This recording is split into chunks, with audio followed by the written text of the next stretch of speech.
वर्तमान में हमारा देश दुनिया में अंतरिक्ष विज्ञान में शिखर वाले देशों की गिनती में अभी हाल ही में एक बहुत ही अविस्मरणीय दिन आया था जब ब्रिटेन ने हमारे देश में जो इसरो संस्था है वहां से हम सैटेलाइट क्या करते हैं, प्रोजेक्ट करते हैं। रॉकेट की मदद से हम सैटेलाइट अंतरिक्ष में स्थापित करते हैं। ब्रिटेन जैसा देश ने अपना सैटेलाइट हमसे अंतरिक्ष में भेजने के लिए करार किया, मतलब भेजेंगे हम, उसका किराया वो देंगे। जिस देश ने हमारे देश में लगभग 200 वर्षों तक राज किया, आज की स्थिति में देखा जाए तो हाल ही में 2 घटना ऐसी हुई। हमारे देश ने ब्रिटेन को पीछे छोड़ा, दुनिया की 5वीं सबसे बड़ी अर्थव्यवस्था इकोनॉमी ब्रिटेन थी, उसको पीछे करके 5वें स्थान पर इंडिया पहुंचा। और एक घटना ये थी कि ब्रिटेन ने अपना सैटेलाइट प्रक्षेपित करने के लिए हमसे रिक्वेस्ट की। आखिर सैटेलाइट प्रक्षेपित करते कैसे? अंतरिक्ष में रॉकेट को भेजने की जो प्रोसेस है उसे हम रॉकेट प्रोपल्सन के नाम से जानते हैं या रॉकेट नोदन के नाम से जानते हैं। रॉकेट नोदन की घटना law of conservation of momentum पर बेस्ड है, मतलब संवेग संरक्षण के नियम पर आधारित है, या यूं कहा जाए कि यह गति के तृतीय नियम पर, थर्ड लॉ ऑफ मोशन। क्योंकि हमने पिछले दिनों देखा कि law of conservation of momentum से हम थर्ड लॉ और थर्ड लॉ से law of conservation of momentum, ये दोनों एक प्रकार से जुड़े हुए हैं। इसलिए हम बेसिक रूप में तो बोलना यही पड़ेगा कि यह घटना किस पर आधारित है, संवेग संरक्षण के सिद्धांत पर आधारित है, theory of law of conservation of momentum. ठीक है, तो अब इसमें होता क्या है, मतलब रॉकेट का नोदन कैसे करते हैं, रॉकेट से सैटेलाइट अंतरिक्ष में कैसे भेजते हैं। यहां फर्स्ट स्टेप में हम सिर्फ क्या देखेंगे कि रॉकेट ऊपर की ओर कैसे चलता है, ऊपर की तरफ कैसे बढ़ता है। ठीक है, रॉकेट के अंदर क्या है, फिलहाल ये ज्यादा विचार करने की जरूरत नहीं है। यहां पर हम सिर्फ ये देखेंगे कि ये है रॉकेट, ठीक है, और इसके अंदर फ्यूल चैम्बर है और ऑक्सीकारक पदार्थ भी भरा हुआ है। मतलब कुल मिलाकर के यहाँ ईंधन जलेगा और जलने से यहाँ गैसेस बाहर निकलेंगे।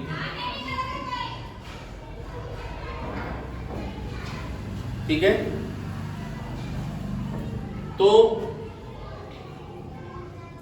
यहां से जो बाहर गैसेस निकलेंगी, कहां ध्यान है तुम्हारा, उन्हीं से बोल रहे, यहां देखो सामने देखो, रॉकेट पूरा कंसंट्रेशन से सुने और देखें। सिर्फ सुनना बस नहीं है बल्कि देखना भी अच्छे से, ठीक है। तो इसमें हम मानते हैं कि इस रॉकेट का टोटल रेस्ट मास m0 है, ठीक है। मतलब इसका विराम द्रव्यमान जब रॉकेट रुका हुआ है तो कितना है बोलो, m0 है, ठीक है। ये m0 है। अब इसमें से जो फ्यूल जल रहा है तो फ्यूल किस रेट से निकल रहा है। मान लो कि डेल्टा टी टाइम में कितना फ्यूल निकल रहा है, डेल्टा एम, मतलब जो जली हुई गैसेस बाहर एग्जिट हो रही हैं यहां से, ठीक है। तो उनका द्रव्यमान कितना है, उनका मास कितना है, डेल्टा एम। समझ गए? इसका मतलब क्या होगा, रेट क्या होगा इसका, delta M upon delta T. मतलब यूनिट टाइम में जो गैसेस बाहर निकलेंगी, ठीक है, तो उनका द्रव्यमान कितना होगा, delta M upon delta T होगा, ठीक है। अचानक तो टी टाइम में, टी सेकेंड के बाद, ठीक है, जो मास निकला वो कितना होगा, delta M upon delta T into T, ठीक है। तो फिर इस टाइम पर जो मास होगा रॉकेट का वो कितना होगा, देखो कितना होना चाहिए, m0 माइनस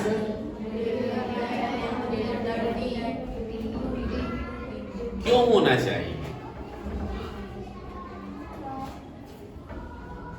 क्यों होना चाहिए, क्योंकि रेस्ट मास इतना है और ये विथ फ्यूल है, ईंधन सहित। अब जब रॉकेट उड़ेगा, बाहर निकलना चाहता है, मतलब उड़ने की तैयारी है, तो क्या होगा, फ्यूल बाहर निकलेगा। तो फ्यूल कहां से निकल रहा, उसके अंदर ही से निकल रहा है। मतलब जितना फ्यूल बाहर निकल रहा है, जिसका द्रव्यमान बाहर आ रहा है, तो उतनी उसमें कमी नहीं आएगी क्या। मतलब जितना ये बाहर निकला इस रॉकेट में वो कम हो गया, इसलिए हमने क्या किया यहाँ पर बोलो, माइनस, ठीक है। इसको तुम थोड़ी देर को क्या मान लो, m मान लो, क्या मान लेते हैं, m मान लेते हैं, ठीक है। अब देखो इसके बाद अब फिर से विचार करते हैं कि अब इसके बाद डेल्टा टी टाइम में फिर से यहां पर गैस कितनी निकली, डेल्टा एम मास की, ठीक है। तो ऐसी स्थिति में जो रॉकेट का मास होगा तो कितना होगा, m माइनस डेल्टा एम, जहां m का मतलब ये लिखा हुआ है, ठीक है, m का मतलब ये लिखा हुआ है, m माइनस डेल्टा m। अब ये और सोचो, जो डेल्टा m मास की गैसेस बाहर निकली हैं उनकी कुछ वेलोसिटी तो होगी, उनका कुछ वेग तो होगा, तो इनका जो वेग है वो हम मान लेते हैं u है। इनका वेग क्या मान लेते हैं, u है। और जबकि इसके निकलने से जो रॉकेट है इसके वेग में कितनी वृद्धि होती है, डेल्टा v, ठीक है। इसमें इसकी वेलोसिटी बस की बात करें तो मान लो v ही मान सकते हैं, लेकिन यहाँ हम क्या कर रहे हैं, देखो जो फ्यूल है, गैसेज है, वो तो उनका मास बहुत कम है और रॉकेट हुआ भारी भरकम। तो ये जो गैसेज हैं इनकी वेलोसिटी बहुत ज्यादा होगी, बहुत तेजी से निकलेंगी, लेकिन उसके मुकाबले जो रॉकेट ऊपर उठेगा उसकी वेलोसिटी में थोड़ा सा चेंज आएगा, थोड़ा बढ़ेगी वेलोसिटी, उठना शुरू करेगा ना वो। तो हम देखते कई बार टेलीविजन में देखा होगा कि अब रॉकेट उड़ना शुरू कर रहा है, काउंटडाउन शुरू होता है 10, 9 और ऐसा होते हैं 3, 2 और 1, 0। जैसे 0 हुआ तो वो ऊपर उड़ना शुरू करता है और नीचे कितना सारा धुआं निकलता, आग निकलती है सीधे, ठीक है, जलता हुआ। वो जो बर्न फ्यूल है, बर्निंग फ्यूल जो जल रहा होगा, जला हुआ है, वो वाला फ्यूल मतलब कितना होगा, उसकी स्पीड बहुत ज्यादा होगा, ठीक है। उसकी स्पीड कितनी है, u है, और जबकि इसकी वेलोसिटी में चेंज कितना आया, ओनली डेल्टा v, मतलब थोड़ा सा उठना शुरू हो रहा है, ठीक है। तो अब यहां पर अगर हम law of conservation of momentum लगाते हैं, by law of conservation of momentum, Hindi वाले लिख लेंगे संवेग संरक्षण के नियम से, ठीक है। तो क्या होगा संवेग संरक्षण का नियम, वास्तव में रियल में होता है P1 = P2, मतलब बदलना नहीं है, या डेल्टा P = 0 बोलो, ठीक है, या P1 = P2। तो P1 का मतलब क्या है, ये रॉकेट का, किसका, रॉकेट का। रॉकेट का जो मास है फिलहाल में वो कितना है, और रॉकेट की वेलोसिटी कितनी है? क्यों? क्योंकि मोमेंटम P = क्या होता है, mv होता है, इसलिए m × v मास का मल्टीप्लिकेशन किस में करेंगे, वेलोसिटी में। तो कितना आया बोलो, इतना × डेल्टा v। ये किसका हुआ, रॉकेट का हुआ, किसका हुआ, रॉकेट का। क्यों हुआ, क्योंकि गैसेस नीचे निकली हैं, कितनी स्पीड से, u स्पीड से, ठीक है, और उनका मास कितना था, उनका मास कितना था, बता सकते हैं? उनका मास जो निकली, ये लिखा हुआ है डेल्टा m इंटू कितना, u, यही फार्मूला लगाया गया, यहां नहीं, डेल्टा m इंटू u, ठीक है, ये वही बात लिख गई यहां पर। तो डेल्टा m इंटू u, समझना बात को, ये नीचे तरफ वाला पोर्शन ये P2 और ऊपर तरफ वाला जो पोर्शन है वो क्या है, वो P1 हुआ, ठीक है, बात समझ रहे हैं ना। बस अब इसको थोड़ा हम सॉल्व करें, अगर सॉल्व करेंगे तो क्या बोल सकते हैं, यहां पर एक बात और विचार करने योग्य है। देखो ये जो है डेल्टा m, ये कैपिटल M के मुकाबले निग्लिजिबल है, मीन्स नगण्य है, तुच्छ है, बहुत कम है। जैसे हम कह दें कि एक ड्रम भरे हुए पानी से एक बूंद निकालें, तो ड्रम के मुकाबले पानी की बूंद निग्लिजिबल हो जाएगी, ठीक है, मतलब नगण्य हो जाएगी। समुद्र से एक बाल्टी पानी निकाला, बोले समुद्र खाली हो गया, ऐसा तो नहीं होगा, मतलब एक बाल्टी की क्या वैल्यू है। ऐसी सोचो भारी भरकम रॉकेट, और कहाँ डेल्टा m, मतलब इतनी सी गैसेस निकली, तो उस रॉकेट के मुकाबले डेल्टा m क्या है, बहुत छोटा है। इसलिए हम क्या कहेंगे, इसलिए हम कहेंगे कि जो m माइनस डेल्टा m है वो लगभग उसको हम m के इक्वल ही ले सकते हैं। कैसे? जैसे समुद्र से हमने एक बाल्टी पानी निकाला, अब बाल्टी पानी निकालने से क्या बचा, समुद्र ही तो बचा है, मतलब वो m है, समुद्र का पानी क्या है, m है, और डेल्टा m क्या है, एक बाल्टी पानी, ठीक है, तो फिर एक बाल्टी निकलने से क्या बोलेंगे, हाँ उतना ही है। हालांकि इसमें मैथ्स का ऑब्जेक्शन हमेशा रहता है कि भाई कुछ तो निकला, लेकिन ये वैल्यू कैसी रहती है, जैसे हम कोई कैलकुलेशन करते हो और करने के बाद क्या लिख देते हैं, जैसे हमने लिखा 5.000052। अब हम कोई वैल्यू हम निकालते हैं, जनरली डेली लाइफ में हम डेसिमल के बाद 1 2 3 डिजिट तक ही लेंगे, ज्यादा से ज्यादा 2 ही तक लेते हैं वैसे ही। तो जब शुरू के 2 डिजिट लेंगे पर कितना आएगा, 0 0 आ जाएगा। यही बात है, समझ रहे हैं बात को। कई बार स्टूडेंट्स के मन में ये बात आया करती है कि अरे उसको छोड़ दिया, तो वो वैसी वाली बात है कि हाँ वो लगभग बराबर है, ठीक है, मतलब रिजल्ट में कोई खास अंतर नहीं आने वाला है, इसलिए कंसीडर नहीं भी किया तो दिक्कत नहीं है, समझ रहे हैं। तो अब यहां पर ही कर दिए अपन ने, अब इसको हम इसमें लगा देंगे, इक्वेशन सेकंड और थर्ड से कितना आ जाएगा बोलो, ये वाला m यहां लगा दिया अपन ने, into delta v is equal to,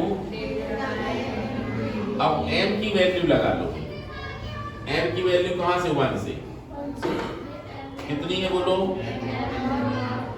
m not minus delta n delta t into t और इज इक्वल टू कितना बोलो, डेल्टा m और इंटू, हाँ में हाँ नहीं मिलाना है, m की बात कितना है बोलो, delta v equal delta m into u।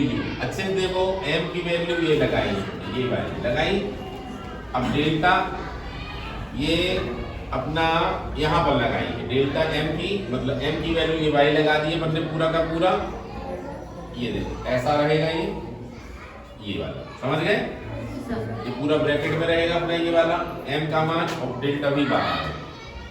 अब हम डेल्टा t से डिवाइड कर दें, डेल्टा t से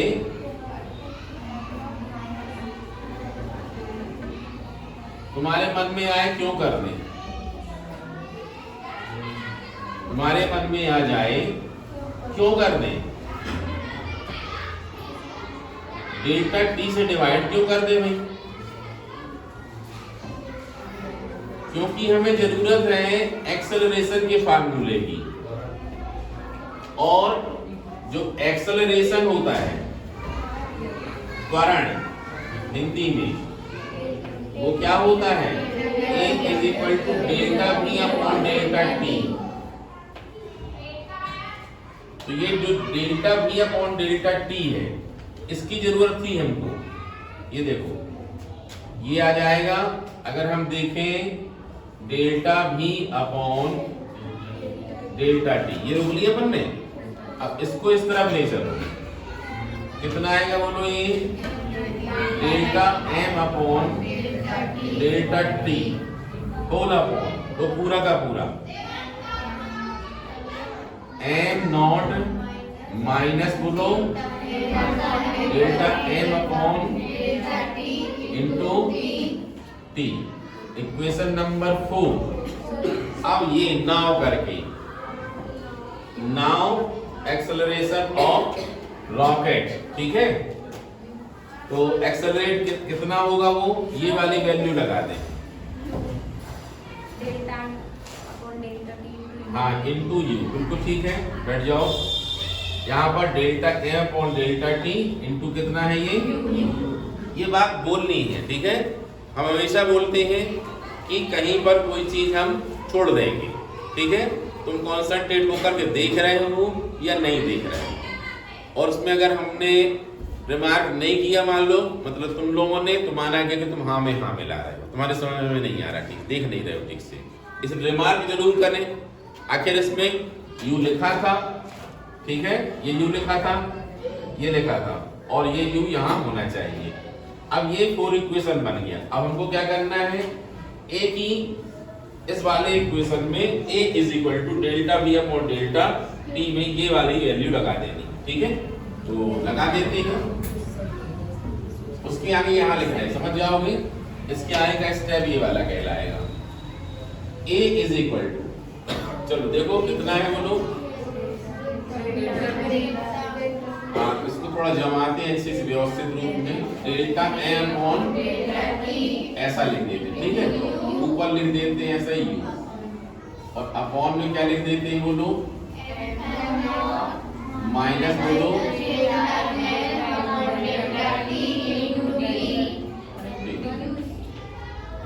और वो छूटा तो नहीं है, अच्छे से देख लो जरा।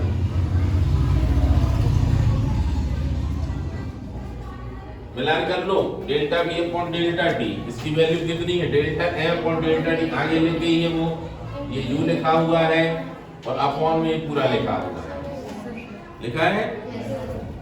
अब देखो इसमें अगर हम क्या करें, एक विचार और करें। डेरिवेशन तो आ गया, ये एक्सेलरेशन निकल आया, रॉकेट का त्वरण ही निकालना था कि वह ऊपर जाएगा, बताना था अपन को कैसे जाएगा ऊपर। रॉकेट नोदन मतलब ऊपर भेजना है, और ऊपर चला गया वो तो जा रहा है, वो हमने भेज दिया उसको, ठीक है। अब लेकिन क्या सचमुच में जैसा निकाला है ऐसा एक्सेलरेशन होगा उसका? आंसर आएगा नो, नहीं। फिर प्रश्न है क्यों नहीं भाई, जब निकाला इतने अच्छे से, क्या law of conservation of momentum गलत हो गया क्या? बोले नहीं, गलत तो कुछ नहीं हुआ है तो सब सही। बोले एक चीज आपने छोड़ दी है। क्या छोड़ दी है? इस बात को क्यों भूल गए कि हम पृथ्वी में खड़े हैं और उसका ग्रेविटेशनल एक्सेलरेशन होता है, पृथ्वी त्वरण भी तो होता है जो ऊपर नहीं जाने देता, उसको क्या करता है, अपोज करता है। तो रॉकेट जब ऊपर जाएगा तो उसमें इफेक्ट किसका आएगा, माइनस जी। किसका आएगा, माइनस जी। अगर उसको कंसीडर करेंगे तब जा करके रॉकेट का जो प्रभावी इफेक्टिव एक्सेलरेशन आएगा वो आएगा a dash is equal to a minus, ये a मतलब इसमें माइनस जो होता है, समझ गए? ऐसा a dash is equal to a मतलब पूरा का पूरा समय लिख लेना, ठीक है, और ये माइनस, ठीक है। अब एक बात और सिखाते हैं, वो तो क्या ये, लेकिन एक नया शब्द और बताते हैं। एक शब्द है थ्रस्ट। क्या है? थ्रस्ट।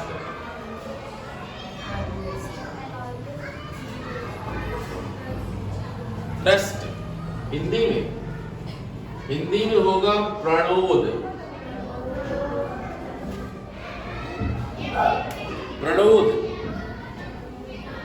फैंसी ड्रेस कंपटीशन होता है ना, मतलब नए नए कपड़े पहन के आ जाते, कोई पहचान ना पाए, जोकर बन के आगे पहचान नहीं पाएगा कोई, ठीक है। तो ये भी एक फैंसी ड्रेस कंपटीशन जैसा है, जोकर ही नहीं। ये रियल में क्या है, ये एक प्रकार का फोर्स है, यह क्या एक प्रकार का बल है, ठीक है। ये जैसे गैसेज निकल रही है, नीचे निकल रही है, तो एक प्रकार से कह सकते हैं कि रॉकेट को उठाने में झटका लग रहा होगा ऊपर तरफ, तब तो ऊपर जा रहा है। हम एक्सेलरेशन के हिसाब से ना देखें, इस हिसाब से देखें कि प्रत्येक क्रिया के बराबर किंतु विपरीत प्रक्रिया होती है। जो एक्शन है उसके इक्वल अपोजिट रिएक्शन होता है।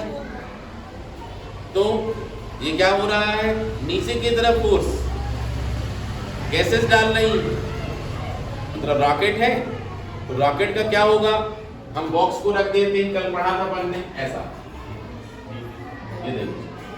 अब ये बॉक्स इसका भार है तो फोर्स ऐसा लगता है, जब ऐसा फोर्स लगता है तो फिर इस तरफ से फोर्स लगेगा, दोनों बैलेंस हैं तो ये रेस्ट पोजीशन में रहेगा, विराम में रहेगा। लेकिन यहाँ का फोर्स तो लग रहा था, लेकिन जब गैसें निकलना शुरू हुई उनने ऊपर से ज्यादा फोर्स लगाना शुरू कर दिया, इसलिए रॉकेट क्या होने लग जाएगा, उड़ने लग जाएगा। बैलेंस बिगड़ने लगेगा, रॉकेट कहाँ उठेगा? ऊपर, फोर्स की वजह से। उसी फोर्स को हम कहते हैं थ्रस्ट, प्रणोद। ठीक है, अगर हमको प्रणोद के लिए या थ्रस्ट के लिए भी फार्मूला निकालने को आ जाए तो हम क्या लिखेंगे? थ्रस्ट या प्रणोद चाहे तो F भी लिख सकते हैं और यहाँ क्या लिख दें? M into A, M into A। ठीक है, मतलब अपन ने A निकाल लिया तो बाकी सब निकाल सकते हैं। ठीक है, A निकाल लिया मतलब फिर हम क्या कर सकते हैं? हम निकाल सकते हैं F is equal to M से। ठीक है,